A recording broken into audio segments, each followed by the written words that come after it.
Muy bien, buenas tardes nuevamente. Vamos a comenzar con una oración.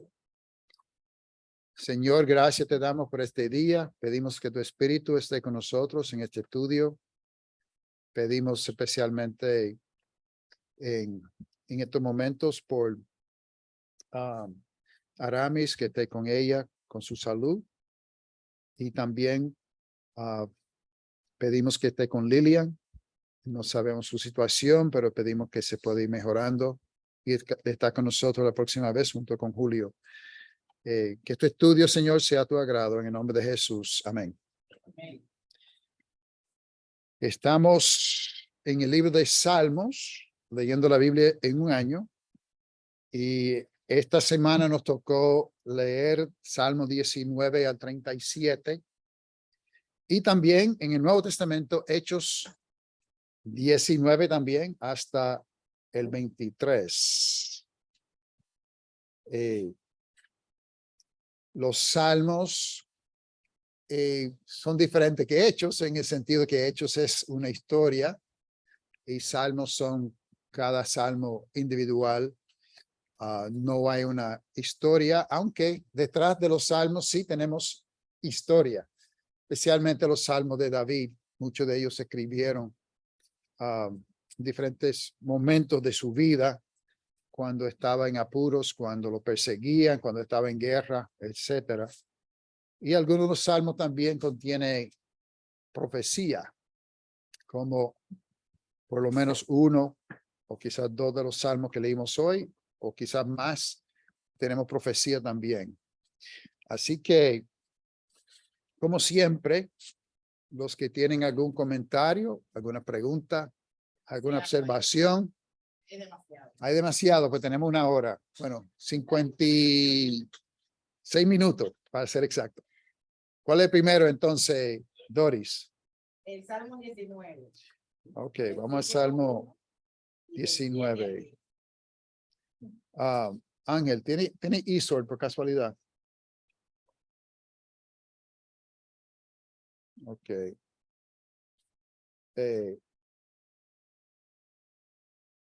Me gusta usar más ISOR cuando se puede, porque se puede ponerlo más grande en la pantalla. Pero, mientras tanto, yo voy a presentarlo. Salmo 19. Versículo. El 1 y del 7 al 10.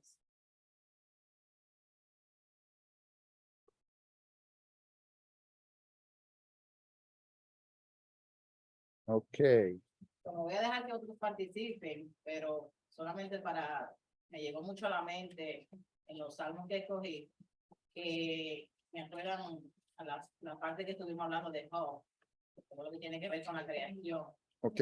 Dice el versículo del Salmo 19:1, los cielos proclaman la gloria de Dios y el firmamento anuncia la obra de sus manos. O sea que solamente con mirar el cielo podemos saber que eso lo hizo Dios y que todo es de Dios. Amén. El versículo del 7 al 10.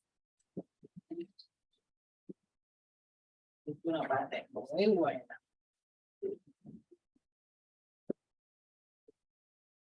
Dice la ley del Señor. La ley del Señor es perfecta, que restaura el alma. El testimonio del Señor es seguro, que hace sabio al sencillo. Los preceptos del Señor son rectos, que alegran el corazón. El mandamiento del Señor es puro, que alumbra los ojos. El temor del Señor es limpio, que permanece para siempre. Los juicios del Señor son verdaderos, todos ellos justos. Deseables más que el oro, sí, más que mucho oro fino, más dulces que la miel y que el destilar del panal. Y si miramos las palabras, unas como que se entrelazan con la otra, la ley, el testimonio, el precepto, mandamiento, todo esto, los juicios, tienen que ver uno con otro. Y al final, resumiéndolo, necesitamos meditar en los mandamientos que el Señor nos ha dado en su palabra y tratar de obedecerlo, porque eso agrada a Dios. Y abajo dice que son más deseables que el oro. O sea, Y que la miel, a mí la miel me empalaga rápido, pero la palabra del Señor debemos desearla más que la miel. Muy bien, muy bien. Bienvenidos. ¿Cómo están, Ana? Muy bien. Pues sí, el Salmo 19, un salmo bien conocido, bien favorito de muchos. Y como dijo Doris al principio, habla de la creación, que es un tema muy importante. Hay los que dicen que creen en Dios, pero tratan también de creer en la evolución. O sea que hasta hay una palabra que usan, evolución teísta, diciendo que Dios comenzó todo, pero lo hizo por evolución a través de miles y millones de años. Esto no cuadra con Génesis capítulo 1, ni con el resto de la Biblia. La Biblia habla claramente de que Dios hizo el universo en 6 días y descansó el séptimo día. Si no creemos que Dios es el creador en la forma que la Biblia lo dice, tenemos que cuestionar en verdad nuestra fe, si estamos creyendo o no.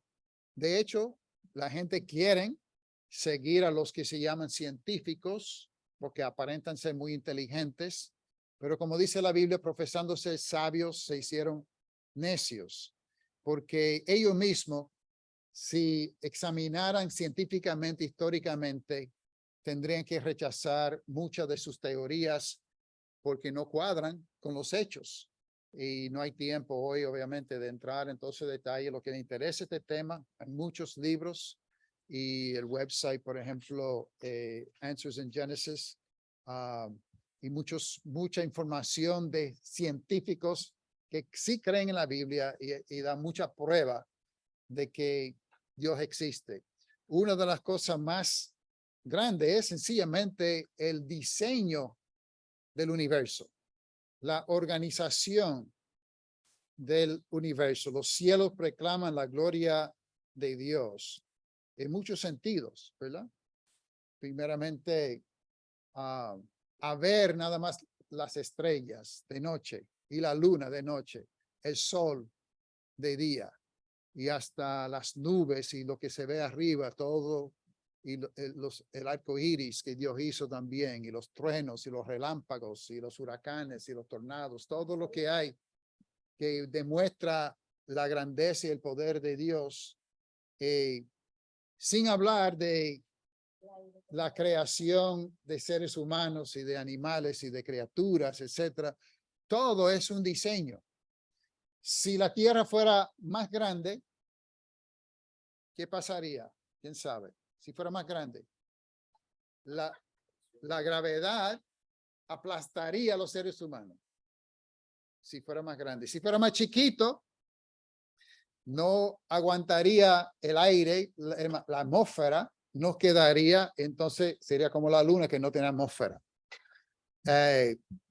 Si fuera más cerca del sol, nos quemamos. Si fuera más lejos, nos congelamos.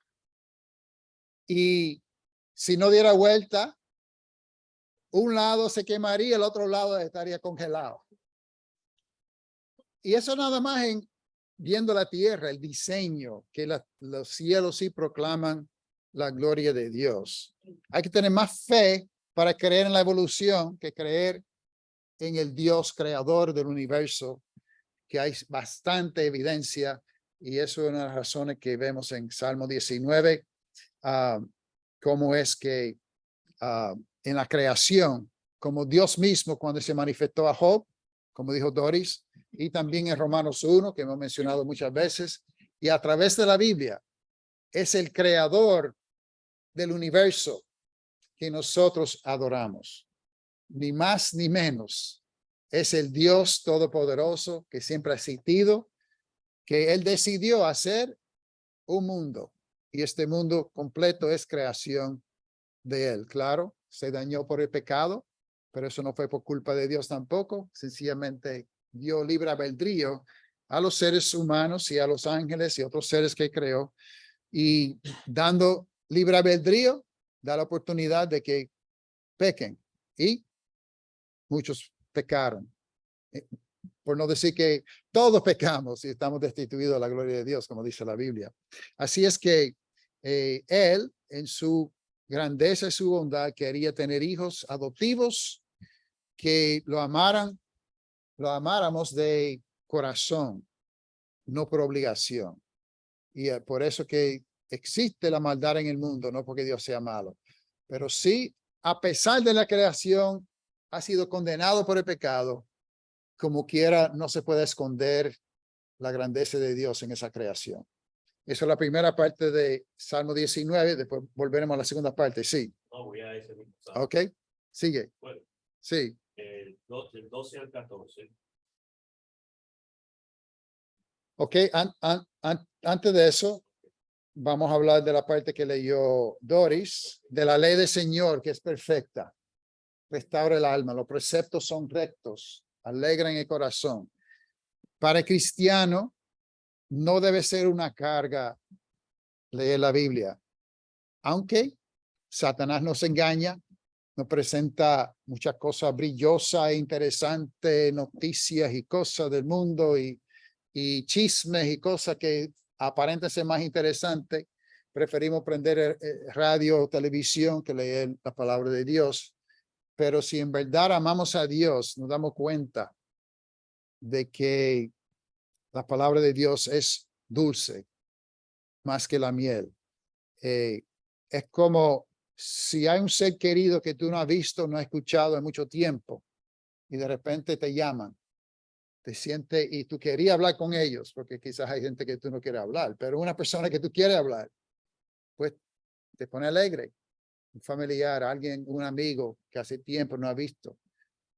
Y tenemos ese deseo para escuchar a Dios. Dios nos habla por medio de su palabra. Y eso es escucharlo, nos debe llenar de alegría, debe ser algo dulce, no una carga, ya tengo que hacer esto otra vez. Yo prefiero descansar, ver televisión, escuchar radio, leer una novela o lo que sea. La palabra de Dios es dulce. Ahora sí, hermano Ángel, adelante. Ok, ahí mismo del 11 al 14. Ok. Para seguir ahí.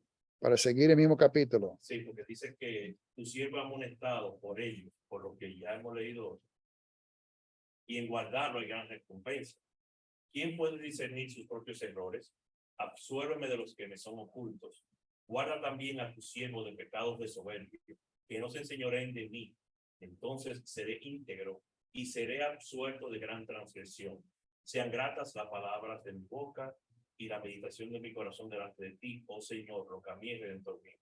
En el 11 pues vemos que el guardar la palabra de Dios, en seguirla, en estos preceptos, como hemos hablado, hay una gran recompensa, y que nosotros somos amonestados por la palabra. Y también el 12, que me gusta muchísimo, que nos habla de que muchas veces nosotros tenemos errores que no son ocultos y no lo vemos como errores, no lo vemos como, son cosas tan fanáticas, tan de nosotros, tan favoritos de nosotros, que lo hacemos mal. Y cuando entramos en soberbia, muchas veces ellas afloran, muchas veces se enseñorean de nosotros, muchas veces las sacamos. Una palabrita, un día de la semana que no es el día de la semana que queremos decir, sino que queremos decir otra cosa. Palabras parecidas, pero realmente con el significado que queremos decirlo. Y lo expresamos. No, yo no dije esa palabra, yo no te dije fue esta. Entonces, por eso debe ser grata la palabra de mi boca en todo momento. Cuando estén en la soberbia o cuando estemos cometiendo, viendo nuestros propios errores. Y una cosa que en lo personal, yo siempre uso, yo no digo al Señor en mis oraciones, Señor, si te he hecho algo, no, yo sé que le he hecho algo, yo sé que le he fallado, Señor, yo te he fallado, Sí. yo no te digo si yo lo he hecho, ¿por qué? Porque si yo lo he hecho, pero me son ocultos a mí, para mí no son, pero para el Señor, y de acuerdo a la palabra sí lo son. Entonces, por eso le pido que guarde a mi siervo de los pecados, no solo de los pecados de soberbia, que son los que más afloran en la boca, por ejemplo, sino en todos los pecados. Hay que guardar la palabra de Dios, porque en ella hay una gran recompensa, y es la vida futura, es una vida eterna con él. Ese es mi... Amén, amén. Sí, hay mucha carne, mucha alimentación aquí. Una forma de discernir nuestros propios errores es observar a otras personas. Porque es muy fácil ver los errores de otros. Y si te molesta mucho el error de otro, examina tu corazón porque de 10 veces 9, tú eres culpable de lo mismo. Y si te molesta más, a lo mejor es porque tú lo haces igual que ellos. O peor, y te molesta. ¿No te has dado cuenta cuánto le molesta a un ladrón que le robe algo? ¿Cuánto le molesta a un chismoso que hacen chisme de él? ¿Cuánto le molesta una persona que se enoja fácilmente cuando alguien se enoja con ellos? ¿Cuánto le molesta una persona que se corta en la carretera cuando ellos andan cortando a los demás? Etcétera, etcétera, etcétera. Observa a los demás. Entonces, con lo que observaste que te molesta, examina honestamente tu propio corazón. Como todos hemos hecho, ¿verdad? Con los hijos o con alguien. ¡No me grites! Ok. Si no hay que gritar, no hay que gritar. Y así pues, como un pequeño ejemplo de esto. Así que se puede discernir sus propios errores viendo los errores de otros. Así debemos leer la Biblia. No para decir, David era tan malo, mira lo que hizo y esto, los amigos de Job eran tan malos. Sí, bueno, viendo a ellos, dice, bueno, a lo mejor yo estoy haciendo lo mismo. A lo mejor estoy haciendo peor. Esos israelitas se quejaron mucho en el desierto. Ay, tú nunca te quejas de nada. Tú te quejas de menos. Me eché a reír que Rosita, mi hija, visitó allá en Colorado un sitio donde hay mucha arena. Se llama en inglés wilderness, ¿verdad? Como un desierto. Hay mucha arena. Y con ese calor y sin agua y todo, ella dijo, con razón que los israelitas se quejaron. Cuando nosotros estamos en la misma situación, es fácil aquí con aire acondicionado. Hablamos de que no se debe quejar, que los israelitas eran malos y por eso Dios los castigó. Pero cuando estamos en la misma situación o menos, ¿qué hacemos? Nos quejamos. Ahora, siguiendo el pensamiento de Ángel, la soberbia. Hay dos pecados que casi siempre acompañan a todos los pecados. Uno es la mentira, porque tan pronto pecamos, empezamos a decirnos a nosotros mismos mentira, al que está al lado le dicen mentira y tratamos de tapar el pecado y escondernos, ¿verdad? Como Adán y Eva. Otra cosa que casi siempre va acompañado con cualquier pecado es la soberbia.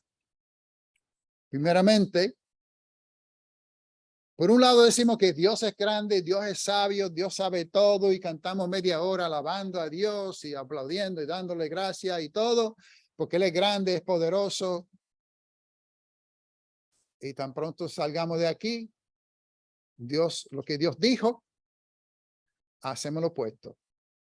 Porque creemos, aunque quizás no lo decimos, pero cuando yo peco, estoy diciendo, yo sé más que Dios. Mis sentimientos son más importantes de lo que Dios piensa. Lo que a mí me agrada es más importante. Y como yo soy una persona que me enojo, pues, que Dios hable del enojo, pero yo soy así. Y si tú me cruzas, ya tú sabes, yo soy pacífico, pero si tú, y empezamos a dar excusas y con soberbia, pecamos y con soberbia no nos arrepintamos. Nosotros, pues, como dice el salmista, guarda tu siervo de pecado de soberbia, que no se enseñorean de mí. Entonces seré íntegro. O sea, si podemos vencer, es como la Biblia habla también de la lengua. Si uno puede controlar la lengua, pues puede controlar el cuerpo completo. también si uno puede vencer la soberbia y en verdad ser humilde, también ha vencido. Porque cada vez que pecamos, la soberbia está envuelta. No sabemos cuándo Satanás pecó por primera vez, pero cuando se habla de los requisitos para ancianos, habla de que no deben ser soberbios, o usa una palabra sinónima, para no caer en la condenación de Satanás. Él fue condenado también por soberbia. Y decir y cree que sabía más que Dios. Dios dice esto, pero a mí me parece mejor ir por acá. Y esa soberbia, pues, nos aparta de Dios. Y se entra también en lo que mencionamos de Santiago, ¿verdad? Lo que dijo hermano Ángel.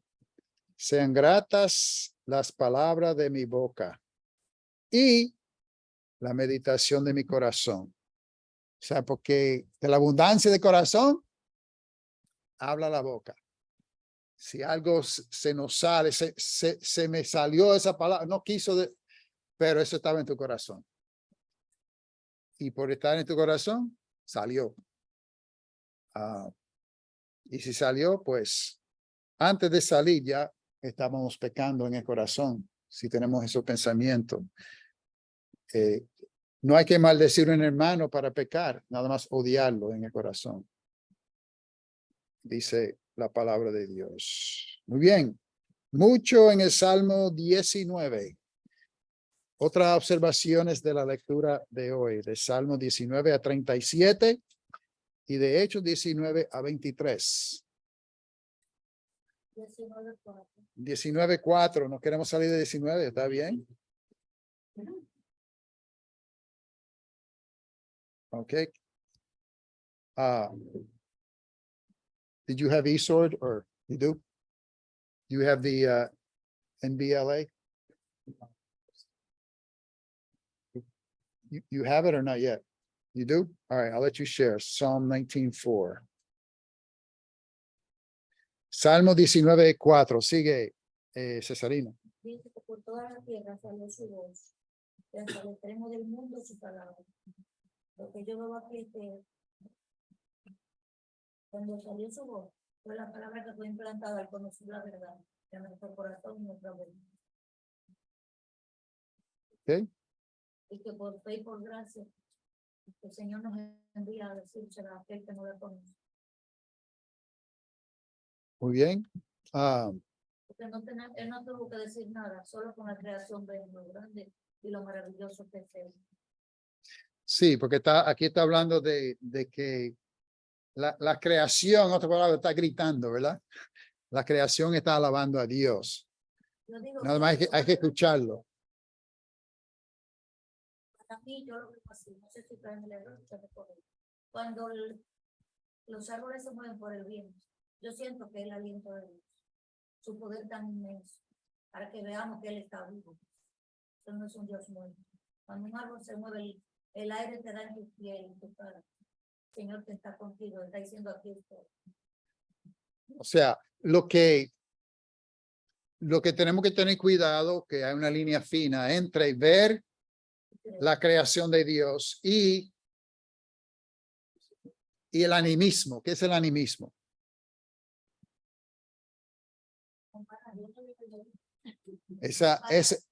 No, eso es cuando hay gente que creen que Dios está en todo. Dios está en esa silla, Dios está en el aire, Dios está en el... Yo sé lo que no está diciendo eso, pero para aclararlo, que cuando hablamos de que el viento es el aliento de Dios, no está en ese sentido. Yo entiendo lo que tú dices, tú estás bien, pero por si acaso alguien está escuchando y se confunde, que no está hablando de ninguna manera de animismo.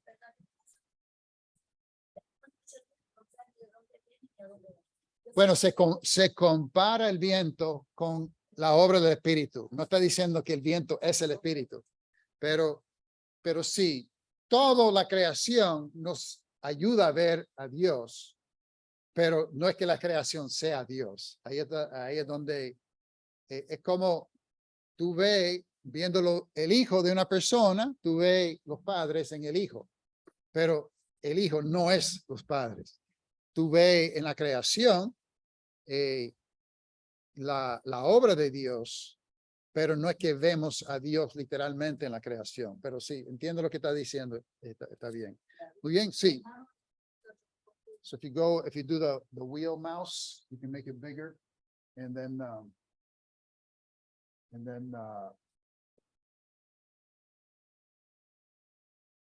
sí, alguien me va a decir algo.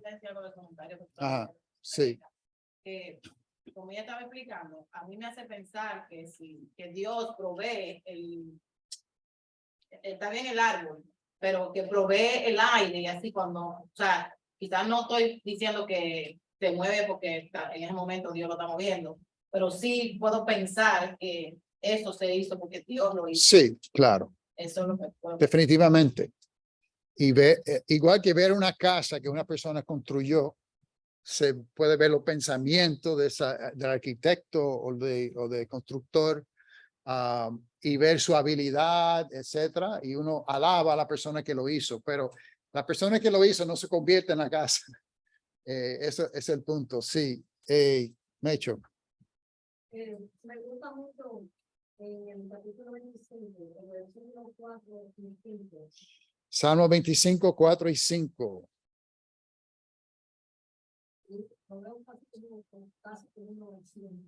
Muéstrame, oh Jehová, tus caminos y enséñame tus sendas. Encamíname en tu verdad. Y enséñame por qué tú eres el Dios de mi salvación. En ti he esperado todo el día. Muy bien. Está muy bueno para mí algo. Pedirle al Señor siempre que me enseñe su verdad, me enseñe su camino. Y por eso es que expresiones como esta, que David era un hombre según el corazón de Dios, porque siempre buscaba de Dios. Como sabemos, no era perfecto. Él pecó, pero aún en su pecado pidió perdón. No dijo, como dijo Ángel ahorita, no dijo, si yo te he ofendido, Señor. No, dijo, yo contra ti solo he pecado.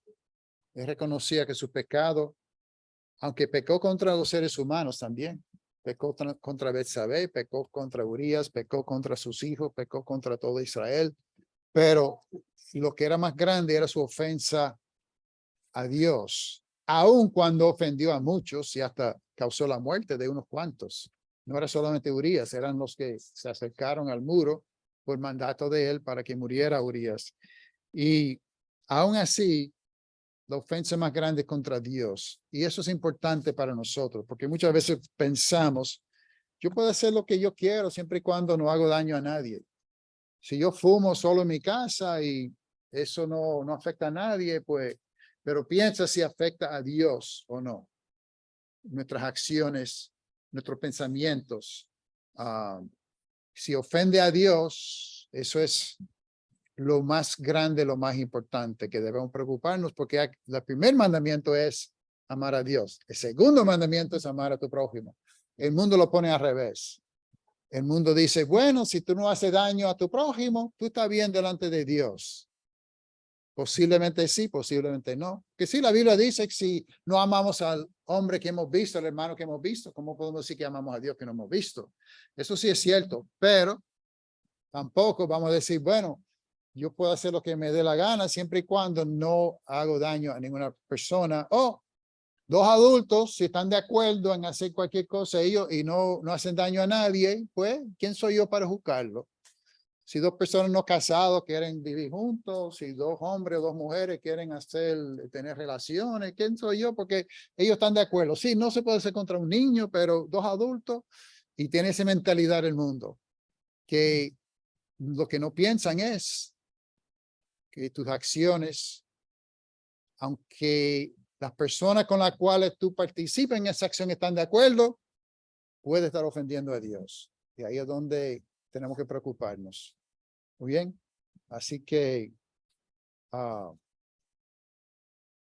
David en todos los salmos pues demuestra esa preocupación de hacer la voluntad de Dios. Muy bien, gracias Mecho. ¿Alguien más? Otra observación. Ajá. El mundo también nos dice que tú debes de amar a yo primero que tú. No, amigo, sino yo. Bueno, hasta cita en la Biblia, ¿verdad? Porque la Biblia dice, ama a tu prójimo como a ti mismo. Y el argumento es, pues, si no te ama a ti mismo, pues no puede amar a los demás. Pero vamos a ver qué dice Dios al respecto. Vamos a Efesios capítulo 5.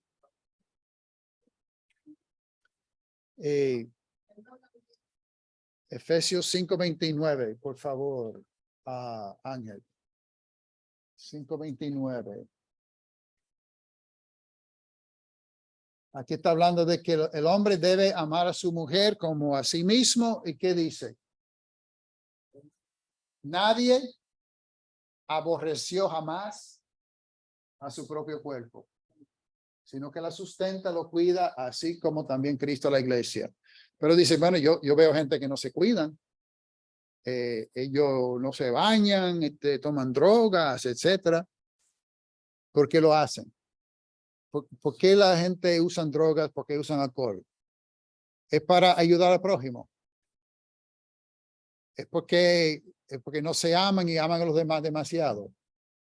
No, es que se aman tanto que por no sufrir por unos minutos, unos momentos, toman drogas. ¿Para qué? Porque eso es el epítome o lo más grande del egoísmo. De que yo quiero satisfacerme yo en este momento, ¿verdad? Eso sería, no es que no se aman demasiado y no quieren sufrir. Sí, dime. De los mal hechos que uno ha hecho y de los pasados que uno cometió. Exactamente. Está cuidándose en ese sentido, tratando de olvidar las cosas que le molestan. No es un acto de, como dice la Biblia, nadie aborreció jamás su propio cuerpo. Hasta los que se suicidan lo hacen para salir de los problemas, ¿verdad? Para olvidarse para siempre, según su pensamiento. Lo triste es que no lo van a olvidar para siempre porque existe el juicio después de la muerte. Se está haciendo salud a su propio cuerpo. La salud uno, se está haciendo más daño. Ajá.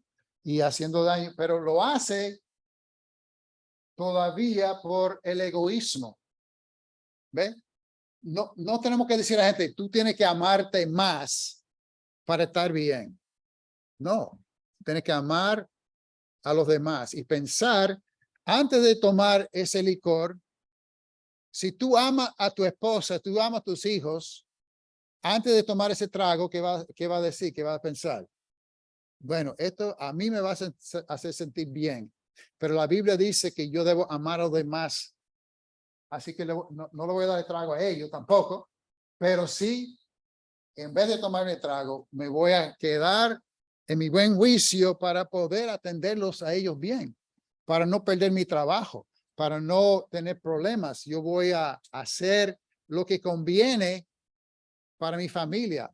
Como dicen en Efesios, el que robaba, que no robe más, sino que trabaje para que tenga que compartir con el que padece necesidad. El que roba también está pensando egoístamente. No es que no se ama, es que se ama demasiado.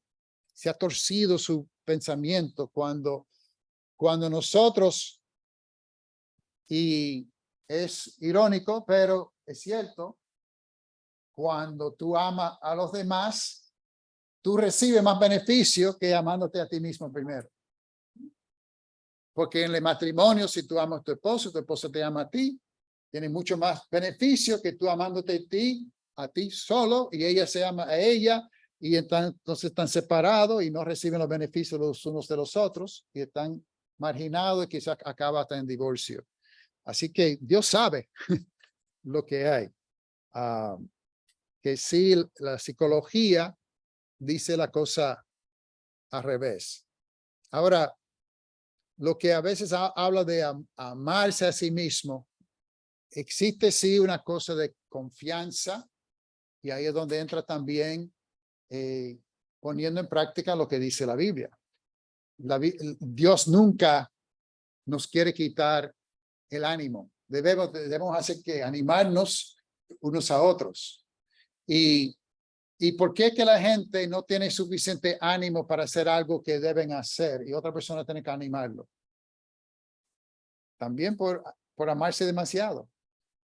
No quiero exponerme a ese peligro, a esa situación, a ese reto, porque puedo fracasar, y si fracaso, la gente se va a burlar de mí, y todo es egoísta.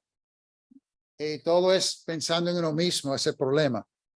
Si confiamos en Dios y si nos ayudamos mutuamente como una familia de Dios, como Dios manda, entonces sí, no tenemos que preocuparnos tanto por amarnos. Vamos a tener el amor de Dios, el amor del hermano, que más que necesario si aplicamos lo que la Biblia dice en este tema. Bien. Ok. Algo más. Algo de Hechos. Francisco, ¿tiene algo de Hechos?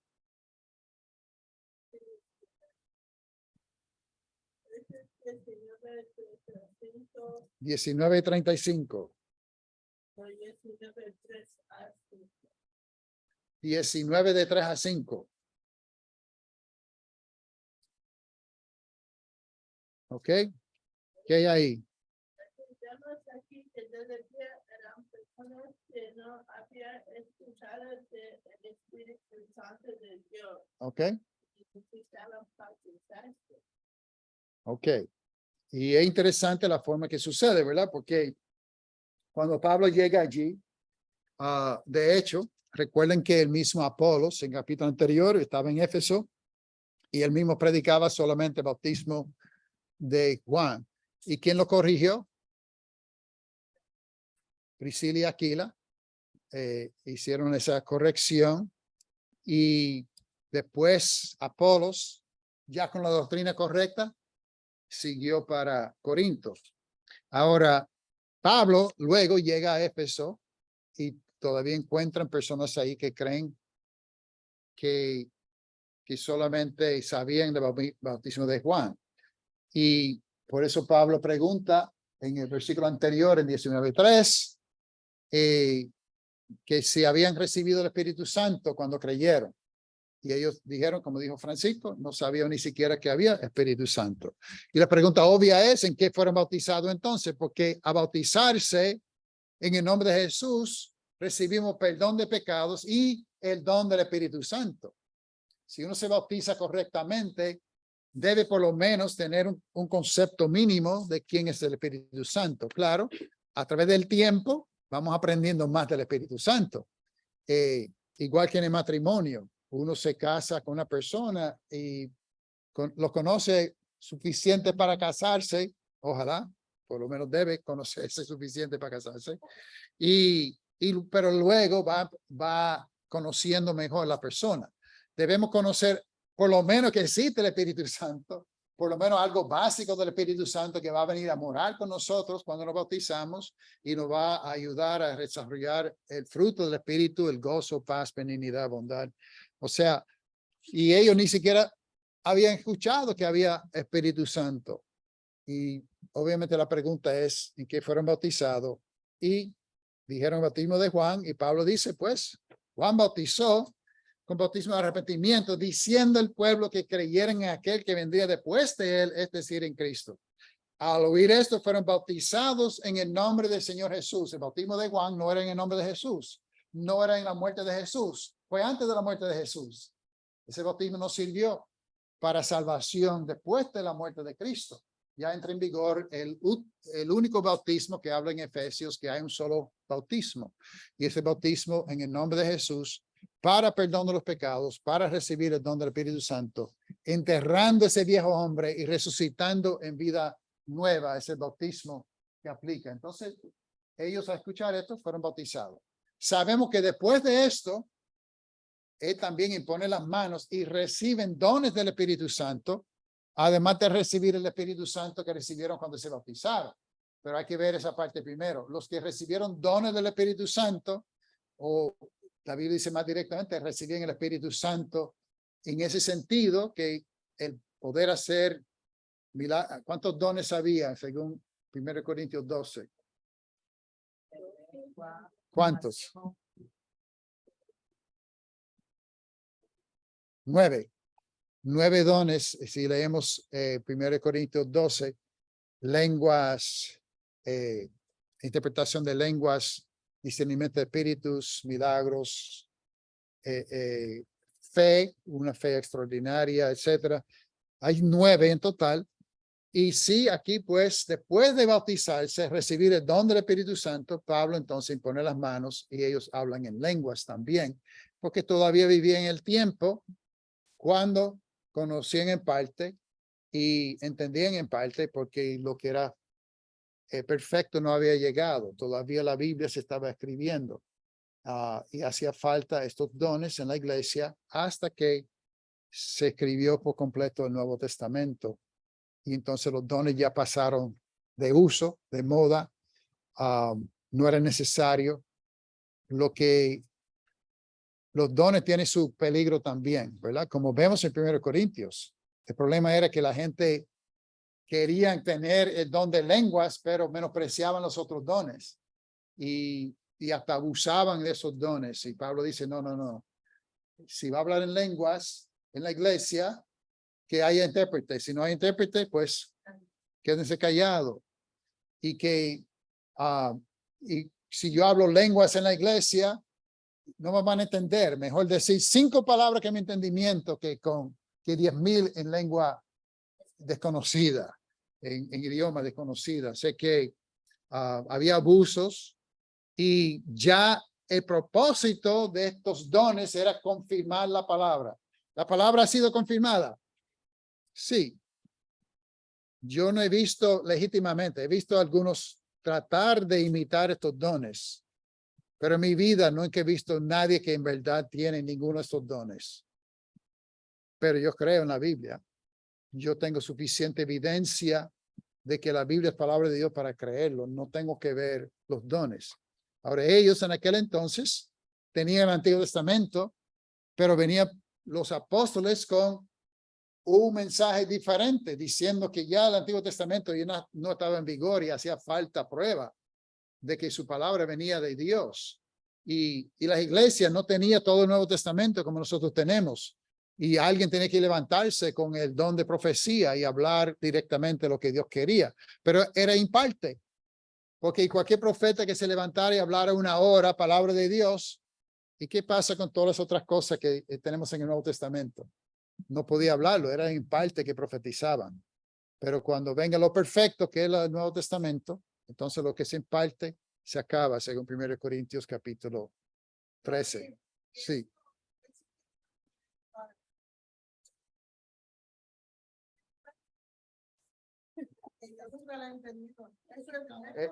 Esas lenguas son jeringosas, son disparates, tú y yo podemos hacerlo. Hakamala sala laya shula la landa la sanda. Cualquier Víctor, la traducción, por favor. Tengo hambre. El micrófono está cerrado, ábrelo. Sí, ahora sí. La traducción para eso es, primero tengo que ir al psicólogo porque me dejaste loco. No se entiende nada, o sea que eso no es lengua. Así que las lenguas eran idiomas. Que en Hechos capítulo 2, cuando los 12 apóstoles hablaron en lenguas, hablaron en idiomas, había gente de 3 continentes, de más de una docena de países, todos judíos, pero que se habían nacido en esos países y hablaban hebreo, pero también hablaban diferentes idiomas. Y dice la Biblia que escuchaban en su propia lengua, su propio idioma, las maravillas de Dios. Quiere decir que eran idiomas que la gente habla. Lo que hablan hoy día dicen que son lenguas angélicas, que no tienen interpretación. Una pregunta. En la Biblia tenemos palabras de lenguas, de ángeles. Los ángeles hablan en la Biblia. Dame un ejemplo, hay muchos, dame un ejemplo. María, Gabriel habló con María. ¿En qué idioma habló el ángel? El ángel decía Jacalama la sala, ¿no? Le habló. El ángel le habló en el idioma que ella entendía. Si yo hablo lenguas angélicas, bueno, ¿cuáles son las lenguas angélicas? Ellos hablan para que se entienden. Y dice en 1 Corintios 14 que no hay ningún idioma que carece de significado.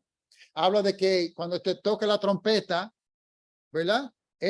Tiene hasta los sonidos de trompeta, lo que está en el ejército, especialmente en los días de antes, cuando no tenía tanta comunicación, ¿verdad? Se comunicaba con la trompeta, se oye lejos.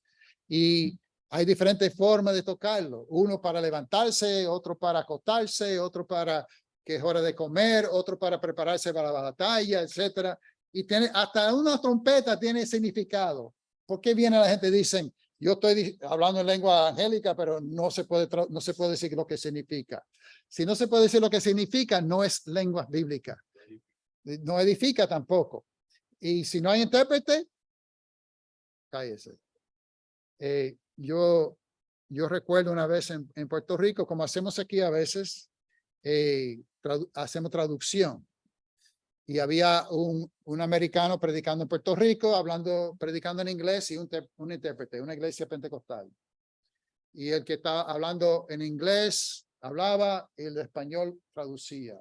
Inglés, español, hasta que estaba hablando en inglés salió con Jacamala Salaraya y el otro dice, y eso no tiene interpretación. Y yo decía, un momento, en Puerto Rico casi todo el mundo es bilingüe. Por lo menos entiende algo del inglés. Y a lo mejor el hombre hablando en inglés, la gente captaban algo, iba a entender algo, claro, mejor con la traducción. Pero lo que era más importante de ese mensaje, un mensaje directamente de Dios, del Espíritu Santo, y nadie lo puede entender. ¿De qué sirve eso? O sea, eso es un autoengaño, desgraciadamente. A mí me da más pena que risa, en verdad. Es triste que la gente cree que tiene el Espíritu Santo y por la emoción, tú practicando lo puedes hacer también, no recomiendo que lo haga, pero cualquier persona, cuando lo motivan a hablar, y yo creo que le he contado antes, cuando yo estaba en la universidad, tenía un amigo que era pentecostal, y yo veía, bueno, esta gente tiene ánimo para las cosas de Dios. Yo veo la iglesia de Cristo está como medio muerto. Quizá conviene irme con ellos. Yo los visitaba y eso, y para ver lo que tenía el hombre. Y el hombre pues me prestó un libro porque yo quería saber si hay que hablar en lenguas. Yo quiero hablar en lenguas. Me dio un libro, pero él me dio el libro equivocado, que era demasiado directo, porque decía, si tú quieres hablar en lenguas, tienes que soltar la lengua, tienes que empezar a mover, porque Dios no puede controlar una lengua parada. Y si la única cosa que sale de tu boca es ma, pues di ma, y Dios se va a encargar y entonces te va, y dice, esto es una cosa de la carne, esto no es del espíritu. El espíritu, esto es una cosa que, si este es el espíritu, no hay que practicar. No hay que entrenar el espíritu. Si el espíritu le da palabra a un profeta, le da palabra al profeta, no tiene que practicar. Bueno, yo voy a ver, quizás lo que predicamos tenemos que practicar predicando, pero cuando el espíritu, ¿verdad?, hablaba por los profetas, cuando hablaban en idiomas, los apóstoles no pasaron 10 días practicando, ni siquiera era de repente que cayó el Espíritu Santo y enseguida comenzaron a hablar en idiomas, que tenía su propósito, que era un propósito importante, pero la gente como que le quitan la importancia a la obra de Dios, diciendo que esto es la misma cosa de la Biblia. Yo lo veo a ellos como parecido. Esta clase te la voy a... Muy bien. Pues, que recibe el mensaje con amor esa persona, entonces. Porque no, sí, adelante, Víctor. Abre el micrófono, por favor. Algo rapidito que quiero decir es que tengan cuidado cuando vayan a cultos que supuestamente son de avivamiento, porque la santería y el avivamiento que dicen los pentecostales, el lenguaje es bien parecido. Yo tengo estudios en eso de la santería, no para yo practicarla, Sí, pero para saber de dónde viene eso y por qué lo hablan. En la mayoría de los cultos que yo he oído por televisión, porque ya tengo miedo de visitarlos en vivo, todas esas pronunciaciones de show y lenguas que ellos dicen que son bien parecidas a cuando una persona es poseída por un demonio. En la santería te hablan, y Sí. hablan igualito. sí, eso es cierto en la santería y también el espiritismo. En esas religiones también hablan en lenguas, entre comillas, que es la misma, observándolo, son los mismos sonidos y casi siempre son los sonidos del idioma que uno habla. Que por eso digo, uno que habla español más fácil dice Jacamala Salalaya, uno que habla inglés más fácil dice Shura Lambda la Sunday. Y había un hermano que de hecho estaba en el espiritismo y se convirtió, y él estando en espiritismo hablaba en lenguas. Se convirtió a ser un pentecostal, se llamaba, se me olvidó el nombre de él, vendrá el nombre. Él entonces, estando en la iglesia pentecostal y hablando en lenguas, o sea, él se convenció que eso era así. Él era judío, criado en Inglaterra, y cuando hablaba en lenguas, sonaba como hebreo, como él conocía hebreo desde chiquito, hablaba inglés también, y él está hablando en lenguas, y una hermana se le acerca y dice, hermano, está hablando en hebreo. Y él dice, ¿tú conoces hebreo? Ella dice, no. Digo, yo sí, y no está hablando en hebreo. Y eso como que lo despertó y dijo, Ben Alexander es el nombre del hombre. Y como que se despertó y dijo, espérate un momento, esto no es de verdad, porque yo mismo estoy imitando sonidos del hebreo, pero no estoy hablando ningún idioma. Y salió de ahí, se convirtió en verdad a Cristo, se hizo cristiano en la iglesia de Cristo, pero esos son experiencias, ¿verdad? Dime, hermano. Si no, de este tema se puede seguir hablando, pero eso es todo lo que tengo por ahora, sí. Víctor, adelante. Otra cosa que deben de tener mucho cuidado es por la promoción que le están dando al yoga. Y ahí podemos hablar muchísimo, pero es para que se cuiden del yoga también. No, perdone, Víctor, que no entendí bien. Hay gente que practica la meditación trascendental, especialmente el yoga. Ok. Entonces tengan cuidado porque ahí también hay posesiones y también salen personas hablando cosas y supuestamente están en meditación trascendental, pero están comunicándose con demonios. Ok, sí, hay otras, las religiones del Oriente, yoga y todas esas cosas, sí, también, que la gente cree que son inocentes, hay que tener mucho cuidado con esa práctica. Hechos 20. Hechos 20. Estos dos versículos. Ok, No voy a hablar de mi casi tocayo Éutico, sino voy a hablar del versículo 7 y el versículo 11. ok. Hechos 20, versículo 7. Hechos 7, 27, por favor, Ángel. ¿Y qué dice? Dice, el primer día de la semana, reunidos los discípulos para partir el pan. Pablo les enseñaba viendo de salir al siguiente día y alargó el discurso hasta la medianoche. Ajá. En el 11 también nos habla de otro partimiento de pan, Ajá. partimiento de pan, pero nos habla también de una comida. O sea, Sí. el 11. Ok. Volviendo arriba, después de partir el pan y de comer, conversó largamente con ella hasta el amanecer y entonces se marchó. El partimiento del pan que habla el 11, el mismo que habla el 7, pero comida no es la misma, no es el mismo partimiento del pan, hay una diferencia, ¿verdad? Podemos ver la diferencia de lo que es el partimiento del pan el primer día de la semana y de una comida después de, o Sí. podemos estar hablando de lo mismo. Yo, Bueno. poniéndome, También en Hechos capítulo 2 se habla de que perseveraban en la doctrina de los apóstoles, el partimiento del pan, etcétera. Más abajo dice que partían el pan en las casas diariamente. Ahí también está hablando de dos cosas diferentes. ¿Cómo sabemos que son diferentes? Porque en 1 Corintios capítulo 11 dice cuando os reunís es, ¿verdad? Y él sigue hablando de que se reunían para lo peor, no para lo mejor, porque estamos comiendo una comida común y corriente y mezclando eso con la cena del Señor. Y él dice en el mismo capítulo, no tiene casas en que comer. O sea, que y entonces se ve la diferencia entre la cena del Señor y una comida. Por eso aquí, ya mismo vamos a comer comida, pero es completamente separado de la cena del Señor. Exactamente, gracias Ángel.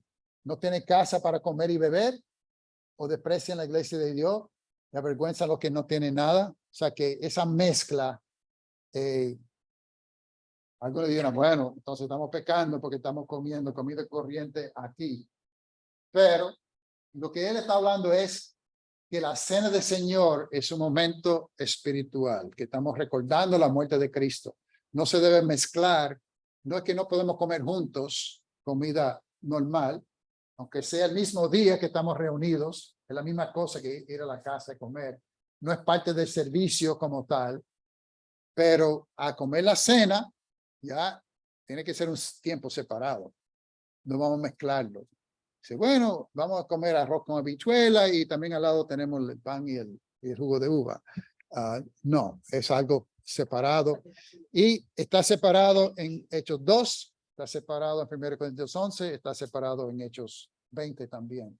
Dos comidas que sí comían juntos en la reunión, pero también participaban en la cena. Y es el versículo más fuerte, aunque no son mandamientos, un tremendo ejemplo de que era el primer día de la semana que participaban de la cena. Y de hecho, el versículo anterior en 26, Hechos 20, versículo 6, dos cosas interesantes. Hay los que participan en la cena solamente en lo que llaman la Pascua, porque la primera cena, cuando Jesús participó, ¿durante cuál fiesta fue? La Pascua.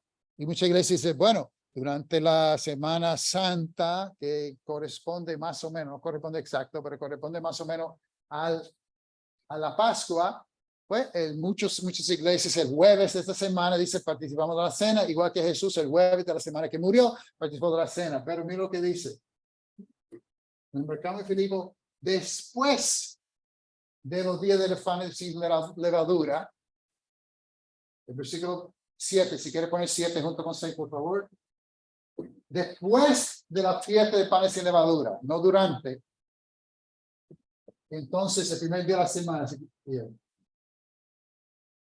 estaba reunido para partir el pan. Y también cuando llegó a Troas, se quedó, ¿cuántos días? 7 días. Me parece que no era por casualidad, sino que estar con ellos hasta el primer día para participar de la cena. No participaba en cualquier día de la semana y dice, bueno, yo estoy aquí, vamos a participar de la cena rápido. No, esperaron hasta el primer día de la semana y no era durante la fiesta de Pascua. Así que tenemos dos indicaciones, no por mandato, sino por ejemplo, de que lo hacían semanalmente y no durante una fiesta de los judíos. Sí. Tengo una pregunta de eso. Escuché hace un tiempo de lo que se mencionó ahorita, lo comían todos los días en las casas, participaban comían el pan y el jugo todos los días. No, está hablando de dos cosas diferentes. Okay. Escuché el otro día a alguien decir que se reunían todos los días para comer, deberíamos todos los días tomar la Santa Cena, que no estaría mal si nos juntamos todos los días de la semana a tomar la Santa Cena. Sí, eso viene de Hechos capítulo 2, Ajá. donde habla de que perseveraban en el partimiento de pan y más abajo dice que partían el pan en la casa cada día. Eso ahí es. Pero están mezclando dos cosas diferentes, como hemos dicho, comparando aquí en Hechos 20 y especialmente 1 Corintios 11, que habla muy claramente de que se come comida normal en la casa y cuando la iglesia se reúne es para la cena del Señor. Eso es la división que se hace claro en 1 Corintios 11, si hay duda. ¿Ok? Muy bien, pues vamos a dejarlo hasta ahí por hoy y vamos a orar. Señor, gracias te damos por tu palabra, gracias por los salmos, gracias por tu creación, que podemos ver claramente que tú eres el gran Dios, el creador del universo. Ayúdanos, Señor, a dejar todo pecado, toda mentira, todo orgullo, que podamos someternos a ti cada día, amar tu palabra, ponerlo en práctica para tu gloria. Ayúdanos, Señor, a seguir los buenos ejemplos que tenemos en tu palabra, de participar de la cena, como hacían los apóstoles. Señor, ayúdanos a ser fieles a ti cada día. Gracias, Señor, que en un momento el Espíritu Santo daba dones a los hombres, pero gracias que ahora tenemos la palabra completa que está en nuestro idioma, que podemos entender y tenemos todo el consejo tuyo que es necesario para nuestra vida. Gracias te damos, Dios, en el nombre de Jesús. Te damos gracias también por la comida que vamos a participar en el nombre de Jesús. Amén.